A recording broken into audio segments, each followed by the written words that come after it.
Otep, cher Kamit, aujourd'hui, une fois de plus, nous allons parler des égrégores, mais plus particulièrement de l'égrégore familial.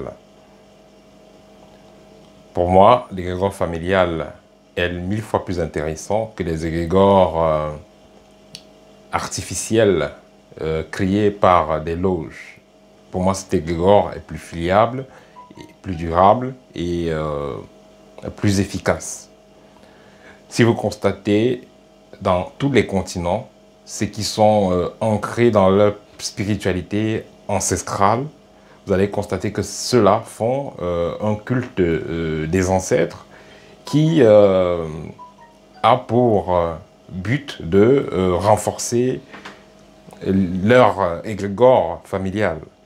Vous allez constater que ce soit donc en Afrique centrale, disons, peu importe dans la zone en Afrique, vous allez constater cela. Donc, chez ceux qui sont pratiquants de la spiritualité ancestrale, vous allez constater qu'ils font des rites pour leurs ancêtres dans le but de renforcer leur égrégore ancestral et familial. Vous allez également constater cela chez les Chinois. Vous allez voir chez les Chinois en Asie, ils rendent hommage à leurs ancêtres.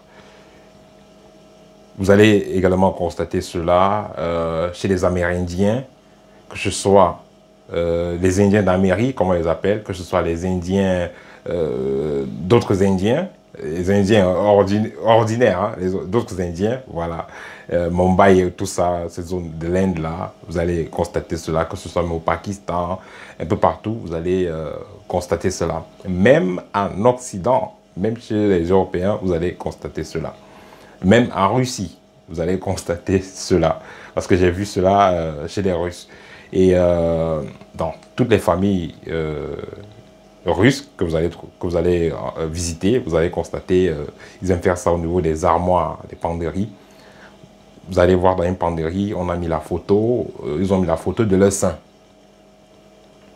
Comme Saint Nicolas, Sainte Anastasie, Saint... Donc les saints qui ont réellement... Ces saints-là, c'est des gens qui sont les ancêtres en fait, c'est des gens qui ont réellement existé dans leur lignée, c'est des gens qui ont réellement existé, c'est des gens qui ont été positifs pour leur peuple. Donc, c'est ces gens-là qui vont utiliser et qui vont appeler les saints. Ce sont les ancêtres qui vont appeler les saints. Et ils vont faire des endroits dans leur maison pour pouvoir s'adresser à eux de façon mensuelle ou de façon hebdomadaire ou de façon journalière si la personne a peut-être des problèmes. Bref, tout ça pour dire que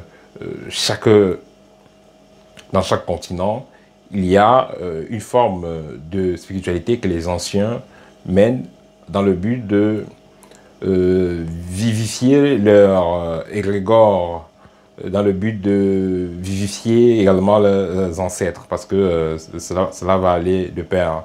Quand je parle donc des ancêtres, quand je parle de l'égrégore familial, tout ça, ces ancêtres-là constituent donc cet égrégore familial. Donc dans l'égrégore familial, donc, on va trouver les ancêtres, on va trouver également les génies titulaires. Donc ceux-là qui vont faire partie de l'égrégore d'une famille ou alors d'un clan. Et pour moi, c'est la chose... pour moi, c'est mille fois plus intéressant que les égrégores artificiels dont vous ne savez pas d'où ça vient, les égrégores des loges dont vous ne savez pas d'où ces loges-là viennent. Vous ne savez pas quel type d'esprit ils utilisent et tout. Parce que quand vous entrez dans une loge, on vous administre des présences, on vous administre certaines entités qui seront avec vous, qui vont vous aider à faire des travaux. On va vous donner des codes pour entrer en contact avec des entités, que vous soyez conscient ou pas. Ces entités-là vont vous servir pour faire vos travaux. Vous aurez une illusion que vous êtes fort spirituellement, que vous évoluez. Mais à tout moment, ces gens-là peuvent retirer ce qu'ils vous ont donné, ils peuvent reprendre ce qu'ils vous ont donné. Donc vous êtes juste comme un locataire. Et vous fonctionnez avec des esprits dont vous ne savez pas exactement comment est-ce que ces esprits-là fonctionnent. Vous avez payé vos cotisations, vous avez fait tout ce qu'il faut faire, vous faites des dons, on vous attribue des génies, des esprits, vous allez travailler avec dans vos travaux, de la loge et autres. Mais si peut-être on va vous destituer demain, c'est pas ça aussi qu'on va vous destituer. Prenez le cas de deux chefs d'État africains. ils font des grands dons pour les loges, mais le moment de chuter, c'est une chute libre, la chute est violente. Donc ces loges-là les lâchent d'abord, et puis physiquement, ils sont également lâchés. Donc tout ça pour dire que il est 1000 fois préférable de faire confiance à un égrégore qui est plutôt familial, qui est plutôt clanique, un égrégore qui renvoie à nos ancêtres, un égrégore qui vibre en harmonie avec nous. Parce que ces égrégores-là, qui sont issus des loges et autres, non seulement ça ne nous apporte pas grand-chose, parce que ça nous prend plus que ça nous prend plus que ça nous apporte, mais également ça va freiner notre connexion avec nous-mêmes, ça va empêcher notre connexion avec nos ancêtres et nos guides réels. C'est pourquoi il est impératif que les jeunes chercheurs apprennent à sélectionner les endroits auxquels, ou alors les égrégores, ou alors les énergies auxquelles ils veulent être en contact. Parce que ça m'est arrivé plusieurs fois de voir un jeune qui fait dans sa spiritualité ancestrale, mais qui me contacte et qui cherche impérativement à entrer dans une loge occidentale. Et voilà, donc quand je suis des cas comme ça, moi ça me choque aussi, ça me choque parce que des gens veulent faire les choses parce que, bon, ils ont aussi entendu que les autres ont fait, mais ils ne savent pas réellement qu'est-ce qu'il y a au fond. Et c'est pas tout le monde qui entre dans ces loges-là qui en sort comme il est entré. Donc il faudrait qu'on soit d'accord là-dessus. Il y a des gens qui se sont plaints qu'on les a volés des dons, il y a des gens qui se sont plaints qu'on les a volés des capacités, et c'est des choses qui sont réelles. C'est des choses qui sont réelles. Et c'est des choses qui se font, bien évidemment, par ces égrégores-là, par ces égrégores de loge. Donc celui qui y adhère doit comprendre que il est en train de s'inscrire dans une nouvelle forme d'esclavage, parce que l'esclavage a été officiellement aboli, mais faire partie d'un égrégore qui ne nous correspond pas, c'est s'inscrire quelque part aussi comme un esclave. Donc, mon partage avec vous aujourd'hui, c'est pour vous signifier, ou alors pour vous rappeler, ou alors pour vous confirmer, pour ceux qui m'ont posé la question, que le meilleur égrégore possible, le meilleur égrégore auquel vous pouvez vraiment faire confiance, c'est votre égrégore familial, c'est votre égrégore ancestral. Donc, puisque cet égrégore-là est constitué de vos ancêtres et des génies titulaires, donc les génies liés à votre clan, cela est en harmonie avec votre ADN, cela est 100% compatible avec votre être réel. Tandis que si vous allez vous insérer dans un égrégore qui ne vous correspond pas, cela va freiner votre développement spirituel et vous créer des problèmes plus tard.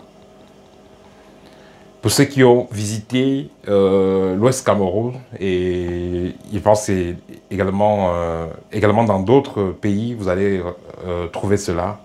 Il y a des zones où, quand vous arrivez, vous voyez, il y a des petits statuettes, il y a il y a des endroits assez spéciaux dans des petits villages. Et ces endroits-là réfèrent à des lieux saints, ça réfère à des lieux de contact avec cette divinité. Et par exemple, moi qui suis de l'Ouest Cameroun, quand vous allez dans la Benoît, ils ont dans mon arrondissement, vous allez voir dans l'arrondissement, il y a certaines divinités. Dans les petits villages, il y a certaines divinités. Dans les quartiers même, il y a des petites divinités. Donc c'est un génie avec lesquels ceux qui ont précédé, avec lesquels les ancêtres, dont les premiers habitants de ces lieux, ont eu à s'entretenir, ont eu à travailler avec depuis des siècles. Et cela est lié à notre sang, cela est lié à notre ADN. Donc quand vous êtes ressortissant d'un village X ou Y, il y a des coins où celui qui est initié à cette tradition-là peut entrer en contact avec certaines présences, certains génies, pour pouvoir intervenir et agir sur vous, peu importe où vous êtes, à travers le temps et l'espace, peu importe où vous êtes.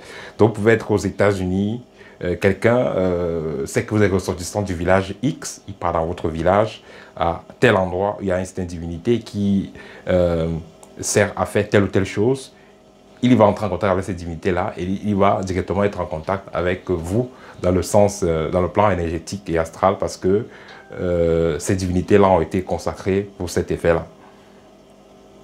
Donc, il sera donc plus intéressant d'entrer en contact avec, disons, d'essayer de comprendre comment fonctionnent nos égrégores de famille que d'aller s'aventurer dans les égrégores qu'on ne comprend pas et qu'on ne connaît pas. Ça, c'était mon petit partage avec, disons, à faire avec vous pour aujourd'hui en ce qui concerne les égrégores de famille. Au TEP et à bientôt.